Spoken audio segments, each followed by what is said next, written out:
नमस्कार साथियों, कुछ बात करें यूट्यूब चैनल पर एक बार फिर आपका बहुत बहुत स्वागत है।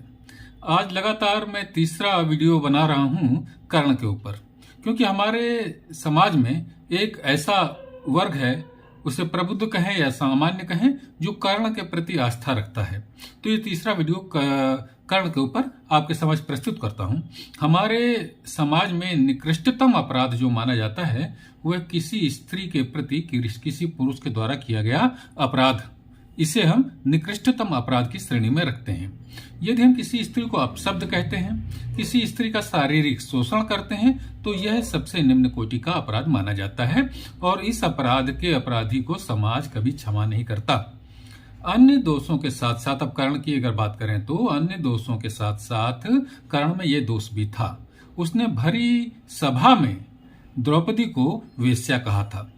इसका वर्णन महाभारत के प्रथम खंड के सभा पर्व में है और सभा पर्व के अंतर्गत एक द्यूत पर्व है।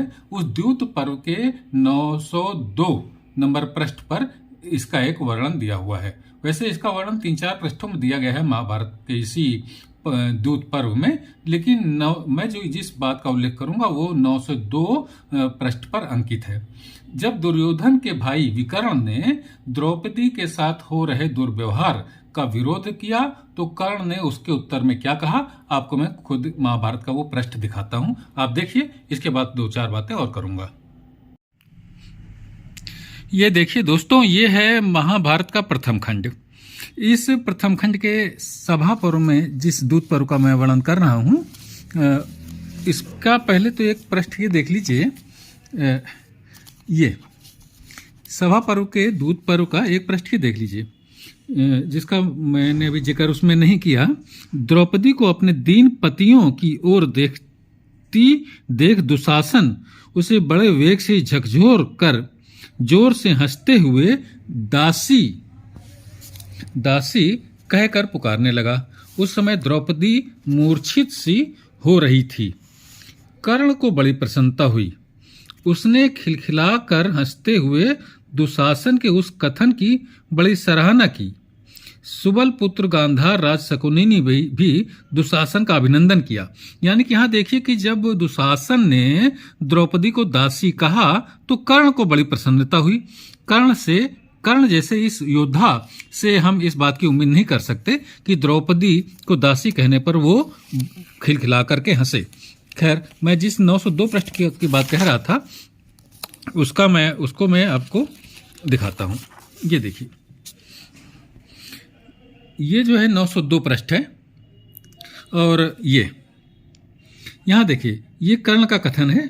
वो विकर्ण से कह रहा है, कुरुनंदन, देवताओं ने स्त्री के लिए एक ही पति का विधान किया है, परंतु यह द्रौपदी अनेक पतियों के अधीन है, अतः यह निश्चय ही वेश्या है। यहां ध्यान दीजिएगा, वो कह रहा है कि वेश्या है। ये सब देखिए, अतः यह निश्चय ही वेश्या है। इसका सभा में लाया जाना कोई अनोखी बात नहीं है। यह एक वस्त्रा अथवा, ये देखिए जो शब्द लिखा हुआ है मैं उसका प्रयोग नहीं करूंगा यहां पर, कि मतलब ये अगर वस्त्रहीन होती तो भी यहां लाई जा सकती है, यह मेरा स्पष्ट मत है। ये देखिए, द्रौपदी को इसने वेश्या कहा। और भी आप पूरा देख लीजिए, यह एक वस्त्र अथवा वस्त्रहीन, इसके जगह मैं वस्त्रहीन शब्द का प्रयोग कर रहा हूं, हो तो भी यहां लाई जा सकती है, यह मेरा स्पष्ट मत है। यह कर्ण कह रहा है। तो देखा साथियों आपने, जब दुशासन ने द्रौपदी को दासी कहा तो कर्ण खिलखिलाकर हंस पड़ा और उसके बाद उसने कहा कि ये द्रौपदी 5 पतियों की पत्नी है, इसलिए वेश्या है। ये कर्ण का जिस तरीके से चित्रण किया जाता है, उसके जैसे योद्धा और बुद्धिमान व्यक्ति को ये बातें तो शोभा नहीं देती, लेकिन ये महाभारत में वर्णन है और कौरव पांडवों का जब भी जिक्र होगा और महाभारत कालीन युद्ध का जब भी जिक्र होगा तो महाभारत जो ग्रंथ है वेद व्यास के द्वारा रचित, उससे प्रमाणिक और कुछ नहीं हो सकता। और उसी ग्रंथ में मैंने आपको दिखाया कि कर्ण ने द्रौपदी को वेश्या कहा और उसके दासी कहे जाने पर उसको जो जब दुशासन ने दासी कहा तो वह खिलखिला करके हंस पड़ा।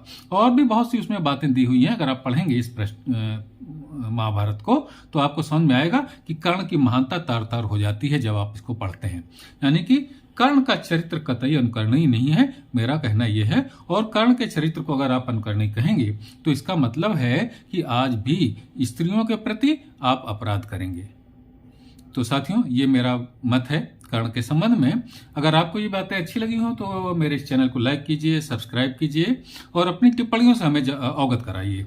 नमस्कार, जय हिंद।